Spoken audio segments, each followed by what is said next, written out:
Şərurlu İsfəndiyarın alimlər haqda fikirləri ölkə mətbuatında gündəmə çevrilib. Baş Xəbər media qrupunun rəhbəri politoloq Aydın Quliyev də öz Facebook səhifəsindəki paylaşımında bu mövzuya toxunub. Stat: Şərurlu İsfəndiyar alimləri qarşımda işlədirəm deyəndə, bircə nəfər də olsun alimin xüsusi məqalə yazaraq etiraz etdiyini görmədim. Jurnalistlərin müraciət edərək hansısa alimdən az qala zorla bir-iki kəlmə münasibət qopardığı halları demirəm. Ancaq İsfəndiyarın alimlərə o sözləri dediyi vaxtda Milli Məclisin bir neçə deputatı iş adamının üstünə yerimək üçün YouTube kanallarının qapısında növbəyə düzülürdülər. Halbuki İsfəndiyarın həmin sözlərinin deputatlara birbaşa heç bir aidiyyatı yox idi. Statın sonu. Mövzunu inkişaf etdirən Aydın Quliyev daha sonra yazır. İndi eyni müstəvidə fərqli proseslərin getdiyini görürük.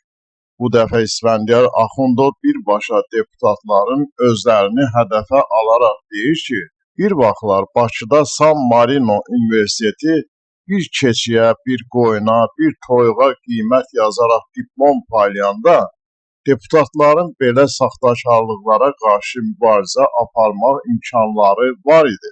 Lakin onlar susdular. Aydın Quliyev vurğulayır ki, gəlin əyri oturaq, düz danışaq. Bəlkə Şərurlu İsfəndiyar düz demir.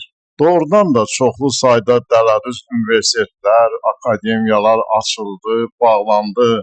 Bunların hansı birinə qarşı deputatların cəsarətli ifşa edici çıxışlarının şahidi olduq.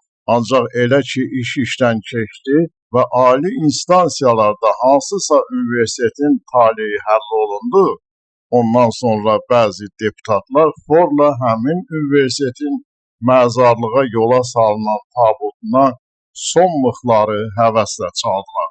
Aydın Quliyev qeyd edir ki, qoy heç kim inciməsin.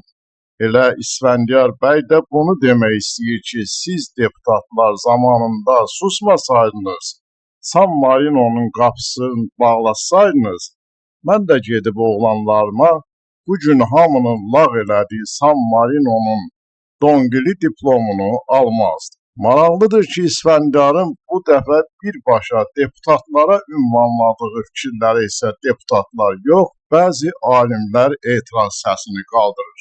Paradoks deyilmi? Aydın Quliyev daha sonra qeyd edir ki, iş adamının İmkanım olsa məscidləri bağlatdırıb yerində məktəblər tikərəm. İbadəti evlərdə də etmək olar. Ancaq məktəbsiz təhsil, təhsilsiz isə bir millətin gələcəyi yoxdur sözləri ilə mübahisə etmək isə sadəcə mümkün deyil. Və İsfəndiyar əslində yeni ideya icad eləmir. Hamının bildiyi şeyləri danışır. Təbii ki, o fikirlərini Victor Hugo'dan daha müdrik ifadə etməyəcəkdi ki, hansı ki Victor Hugo deyirdi ki, bir məktəb tikin və bir həbsxananın sayını azaldın. Fərq ondadır ki, İsfəndiyar alimlərə qarşı danışanda deputatlara qarşı danışanda isə alimlərin etiraz səsləri yüksəlir. Bu yerdə Aydın Quliyev ritorik sual verir. Görəsən, niyə belədir?